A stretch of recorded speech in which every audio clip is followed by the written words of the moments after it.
What's up, Dronrs? B here with Dronr Tech, and today we're going to be talking about something me and my company, Transit Pictures, are super excited about. We are some of the first people to actually be able to purchase and get our hands on this new camera, so we're going to do the unboxing of it. So let's get into it. All right, so if you do or do not know, this is the Canon C70, which is an interesting camera to say the least. What makes this camera so special to us is that we do a lot of documentary projects where we typically want to be able to do some run and gun stuff and then have like a bigger camera to do bigger things. And we'll get into that bigger camera stuff later. But we got this as soon as it came out because right now what we do for our docu package is a C300 Mark II and a 1DX Mark II, which we could have gotten the Mark III, but we heard about this camera, so we waited until this came out so that this can be our secondary camera for when we go out and just have super small crews to do documentary projects. And I just want to open it up, so that's what I'm gonna do right now. We can talk about what it is as I do that. So let me get in here real quick. This is exciting. I'm not normally one who gets to open all the cameras, but Tony, my business partner today, let me do this, and I feel very honored by that. Thank you, Tony. There's an instruction packet that I'm sure everyone's going to read. Oh, is this upside down? So first thing is a battery charger. And this one looks really familiar to me because this is the exact same battery charger for our C300 batteries that last forever on a C300, which is a much bigger camera. And this right here is the same battery. So that's huge because we already owned a bunch of those. So that's gonna be absolutely perfect. Looks like we have a handle that actually looks a lot like a miniature C100 handle. And honestly, this probably is not by mistake because this camera is probably replacing the entire C100 line, even though for some reason is rated as a C70. Okay, but either way, this is, like I said, it's supposed to replace it possibly. So, you know, that's just speculation. Canon does what they do. All right, more cords. Looks like a strap because this is like somewhere line between like a DSLR and a cinema camera. So there's still a strap. Some extra screws, because who doesn't like a 1/7/8 screw? Oh, and we got the baby here. Here she is. But we're gonna get to that last. So let's open up all the rest of the stuff.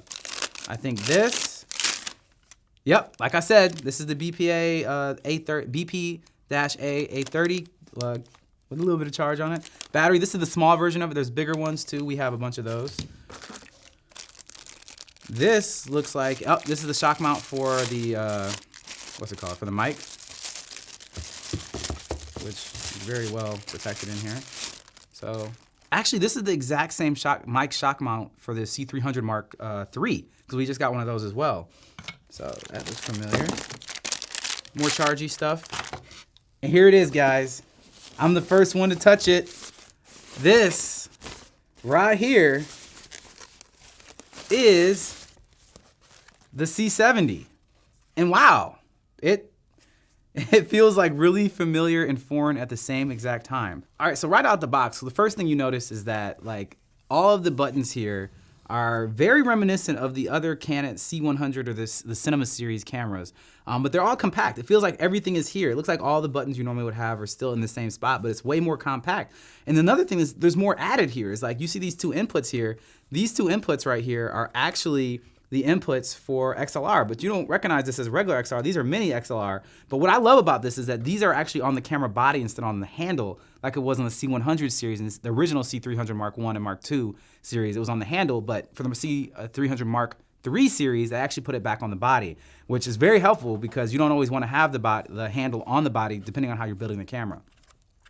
And then another really cool thing that I really like is that all of the sound settings are actually right underneath the screen right here, which is super helpful because again, it's not on the handle. So they had to figure out a way to make this ergonomic as well as useful and that you can still use this fully as a camera. And so you have all of these settings right here. And then over here, you have very familiar settings. It looks just like a DSLR handle, which makes this, again, more ergonomic than you would normally see for the kind of camera that this is, kind of power you're getting out of this camera. Let me get this box out of the way real quick. Because the sensor on this camera is very similar to the battery in the sense of it shares the same sensor with this camera right here. This is the C300 Mark III. As you can see, is this the same screen? This screen is actually much bigger on the C300, as you can see, significantly bigger. Kind of similar shape though, but there's no buttons on this screen, but significantly bigger, and this camera is significantly bigger and significantly more expensive. This, like I said, same exact sensor, but we actually have a different mount on here. This has the new Canon R mount on it, which as of right now, we actually had to get another piece to buy with it, which is right here. Bam. This is the mount adapter for EF. So we actually own a lot of EF lenses, but we don't own any R lenses. And so this is the new mount. So we actually have to get the adapter, but we're excited about this whole new mount because it shares so much more information between the lens and the camera, and it makes the autofocus feature that much better. And we already know the autofocus feature on things like the 1DX Mark II and even the C300 Mark III is really, really good. And I'm really curious to see how much better it's gonna be when you have the lens that can share that much more information because it's already great. So I'm really excited for that. And I'm also just really excited because this camera has some pretty impressive specs. We can shoot 4K at 120 or 180 frames per second at 1080, of course it's cropped in, but that's pretty high frame rate for like that level of resolution for a camera that is this small. That is unheard of a few years ago, and now this camera pretty much seems to have all the things that you would want on a camera that Canon decided to finally give us. Like we've wanted this camera for a really long time. So I can't wait to actually like get into it and start playing with this thing. Let me see if I can even turn it on, because why not? All right, so let's talk about some of the things that are actually on this camera that are really unique. So we already talked about the inputs here. You have your input for your headphones. It looks like you can actually use a remote with this camera. So there's an input for that. There's an HDMI, a full-size HDMI out right there. Only thing that on my wish list that this camera doesn't have is SDI out.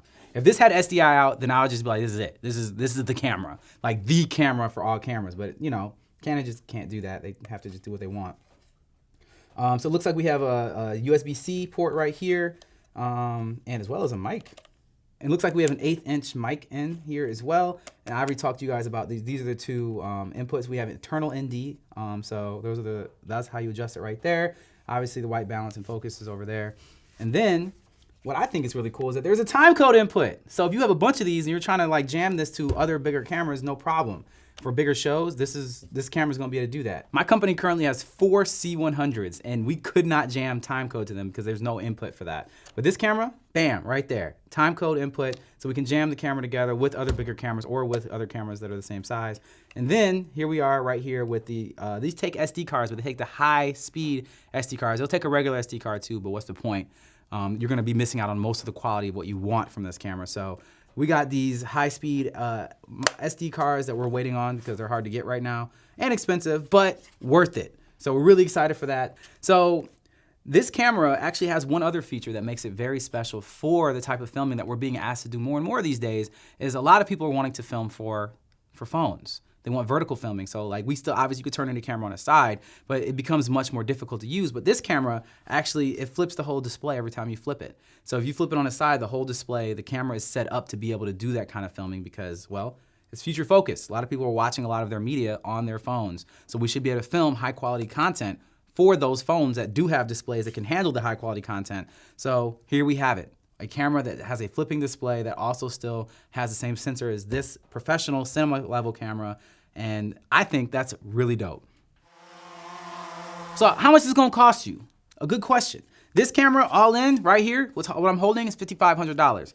This mount adapter, the EF mount adapter is $100, but they're actually coming out with a speed booster that you can attach to the front of it. That's what these little screws right here are for, is you're gonna be able to do that and it is going to be much better. That's gonna be $600. So all in, you're probably gonna look around $6,500, obviously not including any glass, AKA lenses for this. But if you're gonna be using it and it's gonna be working, obviously it's gonna be worth it.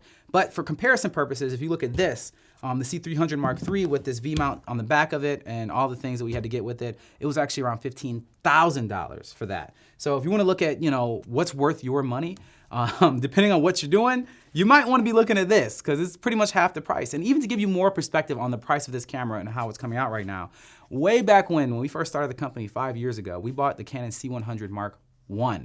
That camera cost $6,500 at the time. Now, if you account for inflation and all the other things, that means it costs more than that.